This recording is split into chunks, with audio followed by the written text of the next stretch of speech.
Boa noite, galera. Meu nome é Marrana. Estou aqui para falar para vocês sobre regime de bens, atendendo a Mega Thunder, aplicada pelo mestre Breno Azevedo.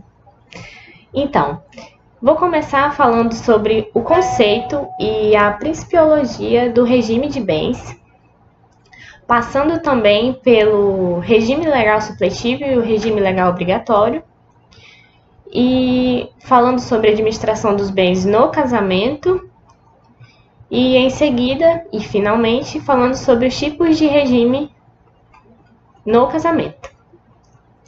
Então, o conceito de regime de bens, segundo Pablo Stolze, temos que é um conjunto de normas que disciplina a relação jurídico-patrimonial entre os cônjuges, ou seja, ele vai ser um estatuto patrimonial do casamento. Nesse sentido, teremos três princípios fundamentais que dão base a este instituto, que são o princípio da liberdade de escolha, onde os nubentes, em regra, podem escolher o regime que lhes bem aprouver. O regime que eles quiserem, eles podem escolher. O Estado ele não vai intervir nessa relação matrimonial, salvo quando houver um relevante motivo amparado por norma específica. O segundo princípio que a gente tem é o princípio da variabilidade, onde a ordem jurídica ela não vai admitir um regime único, sendo que esses regimes têm que ser de uma escolha múltipla, para que os consortes tenham um ramo amplo para a escolha. Temos também o terceiro princípio e último, que é o princípio da mutabilidade, e onde admite-se que os consortes modifiquem o regime de bens adotado no curso do casamento, o que não era possível antes do Código de 2002. Em seguida, vamos falar sobre o regime legal supletivo. Antes da Lei do Divórcio, que é a Lei 6.515 de 77, o regime supletivo era o de comunhão universal de bens. Após essa Lei do Divórcio, o regime subsidiário passou a ser o regime de comunhão parcial de bens, e que permaneceu em nosso Código Civil de 2002. Esse regime ele vai guardar mais congruência e um equilíbrio com a perspectiva patrimonial dos consortes. O regime legal obrigatório ele foi instituído nos termos do artigo 1641 do Código Civil, onde traz as hipóteses que é obrigatório a aplicação do regime de separação de bens, que são: o primeiro é aquele caso onde as pessoas que contraírem matrimônio com violação das causas suspensivas. Nesse caso, as pessoas que contraem matrimônio com causa suspensiva não terá uma nulidade no matrimônio, mas sim uma irregularidade. Onde a sanção, nesse caso, vai ser de cunho patrimonial, que é justamente a aplicação da separação legal de bens no matrimônio. O próximo tópico é sobre a pessoa maior de 70 anos, onde, sobre minha perspectiva, é uma opção totalmente constitucional, pois viola escancaradamente o princípio da isonomia, que demonstra também uma interdição parcial do idoso, que sabemos que a idade avançada ela não se diz sinônimo de incapacidade. Por isso, em minha perspectiva, é uma escolha inconstitucional. Mas o Supremo já pacificou sobre isso e continua dessa forma. O próximo tópico que temos é o daqueles de todos que dependerem para casar de suprimento judicial. Essa situação é aquela específica, relativas a menores, em que se exige o pronunciamento judicial para poder se consumar o matrimônio. quando no caso de divergência dos pais ou os menores ainda não alcançaram a idade núbil para casar. E é vedado aos nubentes a livre escolha do regime de bens, que seria, para esse caso, a aplicação da separação legal. Sobre a administração dos bens no casamento, o Código Civil traz no seu artigo 1642 o seguinte: qualquer que seja o regime de bens, tanto o marido quanto a mulher podem livremente, inciso 1, praticar todos os atos de disposição e de administração necessários ao desempenho de sua profissão, com as limitações estabelecidas no inciso 1 do artigo 1647. Inciso 2. Administrar os seus próprios bens. Inciso 3. Desobrigar ou reivindicar os imóveis que tenham sido gravados ou alienados sem o seu consentimento ou sem suprimento judicial. Inciso 4. Demandar a rescisão dos contratos de fiança e doação ou a invaliação do aval, realizados pelo outro cônjuge com infração do disposto nos incisos 3 e 4 do artigo 1647. Inciso 5.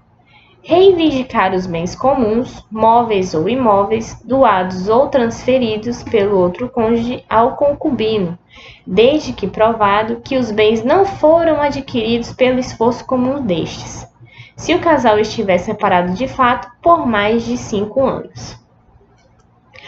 Inciso 6. Praticar todos os atos que não lhes forem vedados expressamente.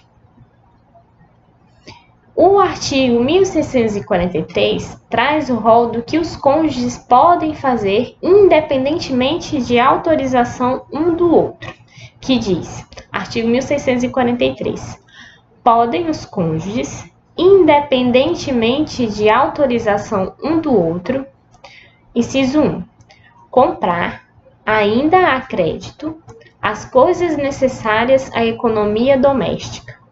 Inciso 2, obter, por empréstimos, as quantias que a aquisição dessas coisas possa exigir. Estabelece também o artigo 1644 a solidariedade entre os cônjuges. Veremos. Artigo 1644. As dívidas contraídas para os fins do artigo antecedente obrigam solidariamente ambos os cônjuges. Com isso, chegamos finalmente aos tipos de regime, que é o ponto principal deste instituto. Vamos lá. O primeiro tipo de regime que a gente vai analisar aqui é o regime da comunhão parcial de bens, que, como já vimos, também é o regime legal supletivo aplicado hoje no Brasil. Então, vamos lá. O regime da comunhão parcial de bens é aquele que há, em regra, a comunicabilidade dos bens adquiridos a título oneroso na constância do matrimônio, por um ou ambos os cônjuges, preservando-se assim como um patrimônio pessoal exclusivo de cada um dos bens adquiridos por causa anterior ou recebidos a título gratuito a qualquer tempo. Ou seja, nesse regime, é aquele que o professor explicou na sala. Antes do casamento, é tudo meu. Depois do casamento, é tudo nosso. O próximo regime se trata do regime da comunhão universal de bens. Esse regime ele tende à unicidade patrimonial, onde há uma fusão do patrimônio anterior dos cônjuges. E, bem assim, a comunicabilidade dos bens havidos a título gratuito ou oneroso no curso do casamento, incluindo-se as obrigações assumidas, disciplinado no artigo 1667 do Código Civil, que diz: o regime de comunhão universal importa a comunicação de todos os bens presentes e futuros dos cônjuges e suas dívidas pacíficas. passivas, onde as exceções do artigo seguinte.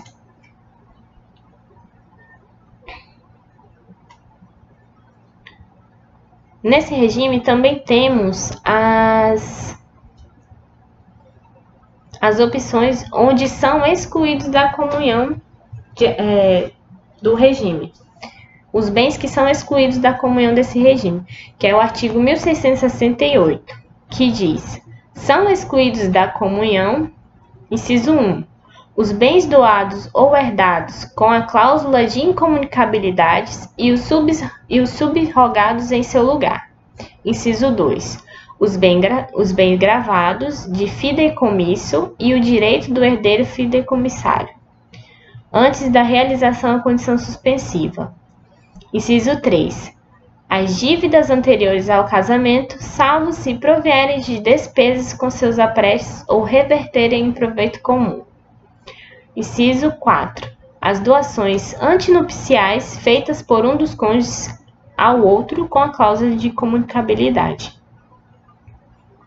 Com isso, falaremos agora sobre o regime de separação convencional de bens, onde esse regime tem como premissa a incomunicabilidade dos bens dos cônjuges anteriores ou posteriores ao casamento, exigindo-se expressa comunicação das partes.